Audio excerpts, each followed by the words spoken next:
Olá, meus amores, tudo bem? Vamos para mais uma aula de história. Professora Danila aqui falando. E hoje nosso tema vai ser falado sobre o quê? Capitanias hereditárias, tá bom? Se encontra lá nas páginas 105 e 106 do seu livro de história. Então vamos lá. Olha só, o rei de Portugal, ele precisava ocupar o quê? Ocupar e colonizar o Brasil. Isso a gente já falou do início da colonização, né? Mas isso custava o quê? Muito caro, né? Custava muito dinheiro para ele. Então, a coroa portuguesa estava sem recursos financeiros para que ele pudesse o quê? Ocupar e colonizar o Brasil. E aí, o que eles fizeram? Vamos ver? Olha só. No ano de 1534, criou-se um sistema de colonização. Lembrando que a tia já falou sobre colonização. É quando um determinado grupo de um país ou de uma região vem colonizar ou habitar e explorar a outra região ou outro país, tá bom? Então, em 1534, criou-se o sistema de colonização, que não exigia gastar muito dinheiro. Então, eles tiveram essa ideia, tá bom? O Brasil foi dividido o quê? Em 15 grandes lotes de terra, que foram chamados de capitanias hereditárias. Então, o rei de Portugal dividiu em 15 grandes terras e essas terras foram chamadas capitanias hereditárias, tá bom? Olha só, aqui nós temos as capitanias hereditárias. As capitanias hereditárias foram doadas a 12 donatários. Donatário, gente, escolhido entre as pessoas mais importantes, né? Do rei, aquelas mais importantes que estavam ali com eles, entre militares, fidalgos ou funcionário da administração colonial. Então, ele doou essas terras para esses donatários, ou seja, essas pessoas que receberam essa doação de terra. E aí, eles tiveram que cuidar dessas terras. Então, quem ficava responsável por isso seriam os 12 donatários, tá bom?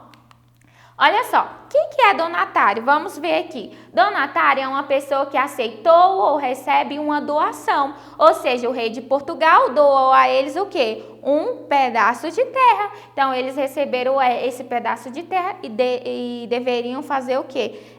Cuidar dessa terra. Aquele que recebe, na época da colonização do Brasil, um terreno para povoar, explorar e administrar, senhor das capitanias hereditárias. Então, o rei de Portugal teve essa brilhante ideia. Então, vamos ver o que aconteceu. Olha só, os donatários se encarregariam de o quê? Garantir a posse dessas terras e explorá-las, tá bom? Pagando a Portugal a parte dos lucros obtidos. Ou seja, eles iam habitar naquela terra, só que todos os lucros que entrassem, que eles tivessem, eles deveriam dar o quê? Uma parte para Portugal, tá bom? Para o rei de Portugal. Aí, os donatários teriam de usar seus próprios recursos no desenvolvimento de suas capitanias, ou seja, eles deveriam tirar dos seus próprios recursos para o quê? Desenvolver essas capitanias. E aí, desse lucro, eles deveriam entregar para o rei de Portugal, tá bom? Olha só, observem aqui no mapa as capitanias hereditárias, né? Então, nós temos aqui, ó, Maranhão, Ceará, Rio Grande, Pernambuco, Bahia de Todos os Santos, Ilhéus, Porto Seguro, Espírito Santo e assim por diante. Aí no livro de vocês tem essa tabelinha para vocês saberem quais são, né, as capitanias hereditárias e quem seriam os responsáveis por elas. Por exemplo, em Pernambuco, quem era o responsável? Duarte Coelho, tá bom? Na Bahia de Todos os Santos, quem era o responsável? Era Francisco Pereira Coutinho. Então, cada um tinha o seu líder, o seu representante, tá bom? Que são chamados de donatários. O sistema das capitanias hereditárias fracassou, gente. Infelizmente, fracassou. Não foi adiante. Então, olha só, muitos donatários não se interessavam pelas terras que receberam. Ou seja, não se interessaram, não produziam, não tinha lucro, né? Então, era um dos motivos desse fracasso. Aí, outros não tinham recurso suficiente para colonizar as capitanias, sofria ataque dos indígenas, franceses e corsários ingleses. Então, os outros já não tinham o quê? Já não tinha recurso para estar desenvolvendo essas terras, né? Também houve o fracasso. Olha só, porém, apenas 2 capitanias hereditárias se desenvolveram. Então, vamos ver quais são elas? Primeiro foi a São Vicente. O donatário era o Martim Afonso de Souza. Então, essa aqui se desenvolveu, tá bom? A segunda foi em Pernambuco, que o donatário era o quê? Duarte Coelho. Então, infelizmente, dentre as outras, apenas essas 2 aqui desenvolveram, tá bom? Olha só.